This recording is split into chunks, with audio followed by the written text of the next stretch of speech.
Soul की deep practice कर रहे हैं।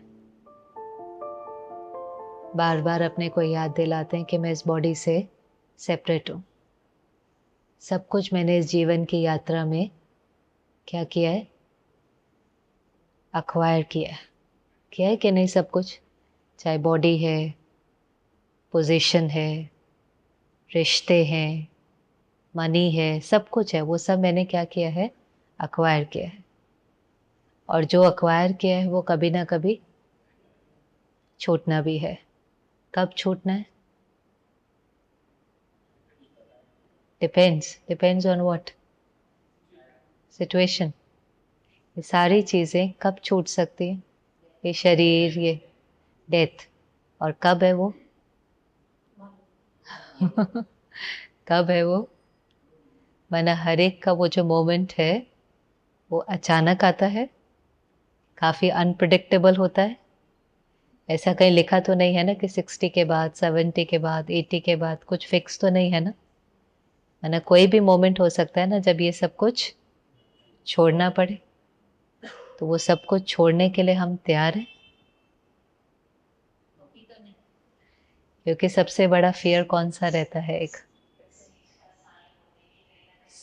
सबसे बड़ा जो एक फियर रहता है वो है डेथ का, उससे पहले इलनेस का, उससे ज़्यादा फियर ऑफ अननोन क्या होगा।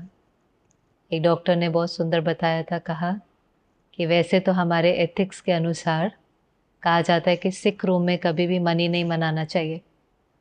हिपोक्रेटिस जो फादर ऑफ मेडिसिन है, खास मना मेडिसिन की फील्ड के लिए होता ही था कि कंपैशन हो, प्यार हो, वो जगह नहीं है कि हम किसी से प्रॉफिट बनाएं। पर कहा क्योंकि यहाँ पर हर कोई भय में आता है, फियर है इलनेस का, फियर है डेथ का, फियर है अननोन का। तो कहीं ना कहीं सबसे ज़्यादा अगर कोई पैसा बना रहा है तो वो इस समय कहाँ बना रहा है? एक्सप्लॉइट कर लेते हैं। जहाँ फियर होता है वहाँ हमको थोड़ा सा एक्सप्लॉइट कर लेते हैं। पर आज इसको समझते हैं कि एक्चुअली डेथ है क्या। जब हम इसको बहुत अच्छे से समझ लेते हैं ना, हमें फियर नहीं होता है, और ही हम अपनी जर्नी को बहुत अच्छे से एंजॉय कर पाते हैं, फुली इसको जी पाते हैं। एक डेथ क्या है? कोई भी शरीर छोड़ता है, हमारे परिवार में से छोड़ता है, हम किसी को छोड़ते हुए देखते हैं। एक्चुअली वो सिर्फ इतना है, change of dress and address. ये कॉस्ट्यूम चेंज हो जाता है, एड्रेस चेंज हो जाता है। आत्मा कैसी है? अमर, अजर, अविनाशी। सुनते थे हम, ये पढ़ते थे कि नहीं पढ़ते थे? गीता में भी सुना, कितनी बार सुना। और एनर्जी के लिए कहते भी है ना, it can neither be created nor be destroyed, transform हो जाती है। तो ये बीइंग ऑफ लाइट है। एक मोमेंट आता है, हर एक के लिए अनप्रडिक्टेबल है, पता नहीं है, लेकिन उस समय वो क्या करती है? कॉस्ट्यूम छोड़ती है, जाकर के दूसरा कॉस्ट्यूम ले लेती है। एक ने बहुत सुंदर इसको एक एनालॉजी में बताया कि कहा, आप कभी कभी एक शोर, ये सागर का किनारा होता है ना, और आप शिप को जाते हुए देखो, तो यहाँ से वो लगता है जा रही है, जा रही है, जा रही है, और धीरे धीरे क्या होती जाएंगी? छोटी छोटी छोटी, और फिर आपके मुख से निकलेगा चली गई, गई। और इमेजिन करो कि दूसरे किनारे पर जो खड़े हैं उनको अब वो क्या लगेगी? दिखाई देने लगेंगी। तो वो क्या कहेंगे? आ रही है, आ रही है, आ रही है। अब आप देखो, जिसके घर में कोई शरीर छोड़ता है वहां का वायुमंडल, और जिसके घर में किसी का जन्म होता है वहां का वायुमंडल एक है, जहां से सोल ने कॉस्ट्यूम छोड़ा। और दूसरा घर देखो जहां पर एक नई सोल कॉस्ट्यूम लेकर के आती है। तो एक कहता है जा रहा है, जा रहा है, और दूसरा कहता है आया है, आया है।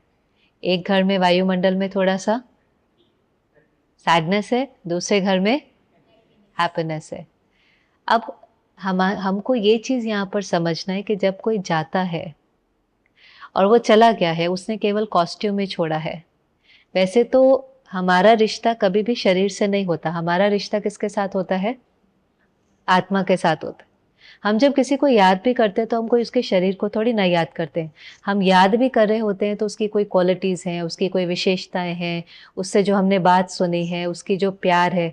आज आपके ऑफिस में भी आपके बच्चे का फोटोग्राफ है, तो एकदम फोटो को देखते उसकी मेमोरी आ जाती है ना किसी चीज़ की, कोई उसकी क्वालिटीज़ हैं, कोई उसकी बात है।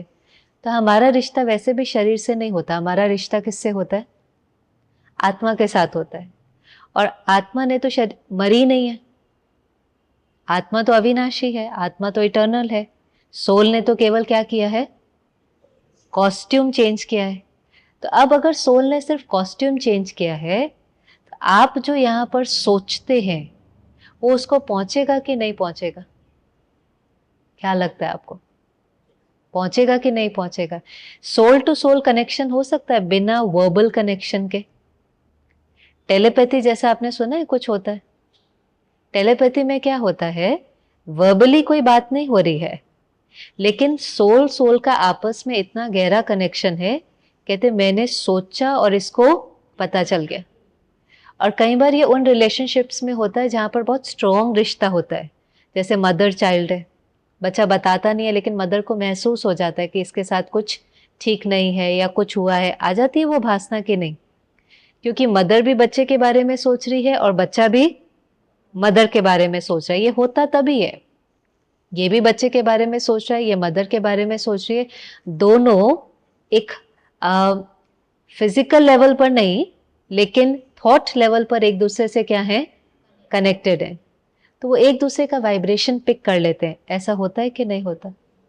हो जाता है ना, हम वाइब्रेशन पिक कर लेते हैं। अब आप सोचो किसी ने शरीर छोड़ दिया है, वापस वो आ नहीं सकते, लेकिन वो क्या आपका फील कर सकते हैं? वाइब्रेशन फील कर सकते हैं। आप क्या चाहेंगे वो कैसा वाइब्रेशन फील करे?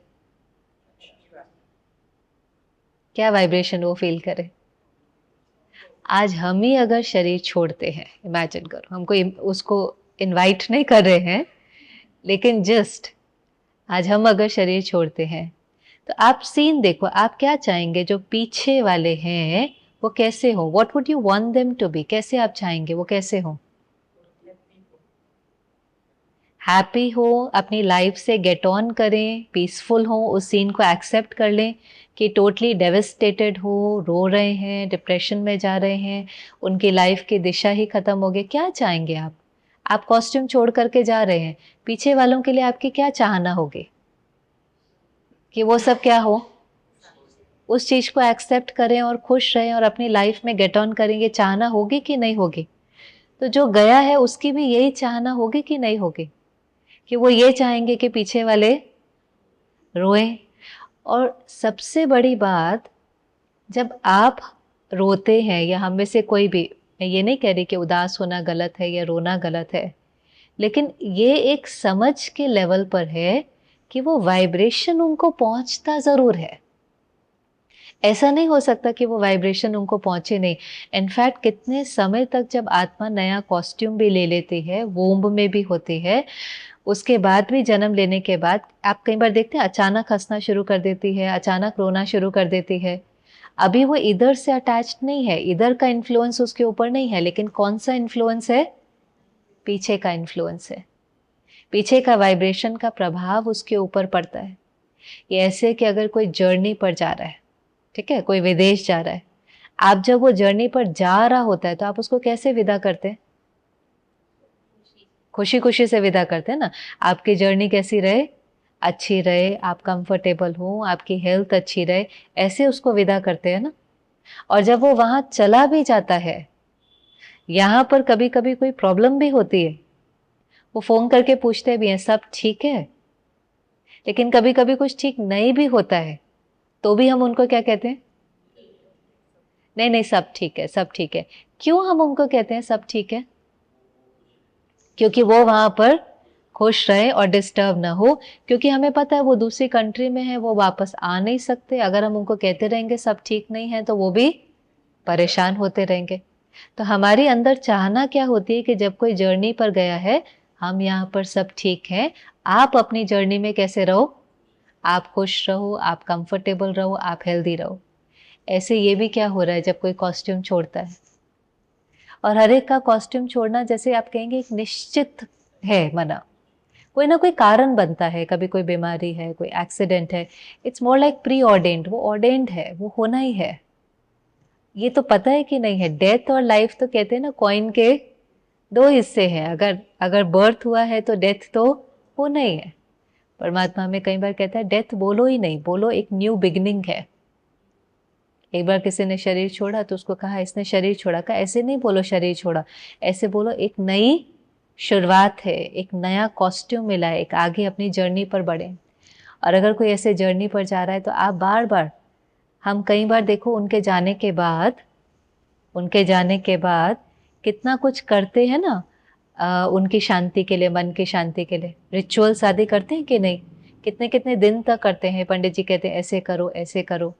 अब हम वो रिचुअल्स भी करते जाते हैं, पर कुछ भी फिजिकल उनके पास पहुंच सकता है? माना उनके पास अभी सिर्फ क्या पहुंच सकता है, हमारा वाइब्रेशन। तो हम यहाँ पर इतने सारे रिचुअल्स कर रहे हैं मन की शांति के लिए, और इधर अगर हम रोते जा रहे हैं, उदास हैं, परेशान हैं, तो वाइब्रेशन कौन सा भेज रहे हैं? एक्चुअली तो कभी कभी हम कुछ भी नहीं करें ना, मानो हम कोई भी रिचुअल नहीं कर पाते हैं, लेकिन हम एक रिचुअल कर लेते हैं कि यहाँ पर हम गलत नहीं सोचेंगे, हम उनको जर्नी पर जाने देंगे। और हमारा हर थॉट क्या है? आई एम ओके, हम ठीक हैं। आप भी अपनी जर्नी में आगे ठीक रहना, आपको अच्छी हेल्थ मिले, आपको अच्छा शरीर मिले, आपको अच्छे संबंधी मिले, आपको सब कुछ आने वाली जर्नी में प्राप्त हो, ऐसी हमारी दिल की शुभ भावना है। ये कांस्टेंट थॉट, हम उनको याद नहीं करें ऐसा नहीं है, हम याद करें। एक्चुअली तो इतना सब कुछ हमने उनसे पाया होता है, उनकी विशेषताएं हैं, उनसे हम इंस्पायर हुए होते हैं, उनके कारण हमारे जीवन में हमने बहुत कुछ प्राप्त किया होता है। पर उनको याद करें खुशी से, जितनी बार भी याद करना है खुशी से। लेकिन क्या, कैसे याद करने की आवश्यकता एक्चुअली नहीं है? रो करके।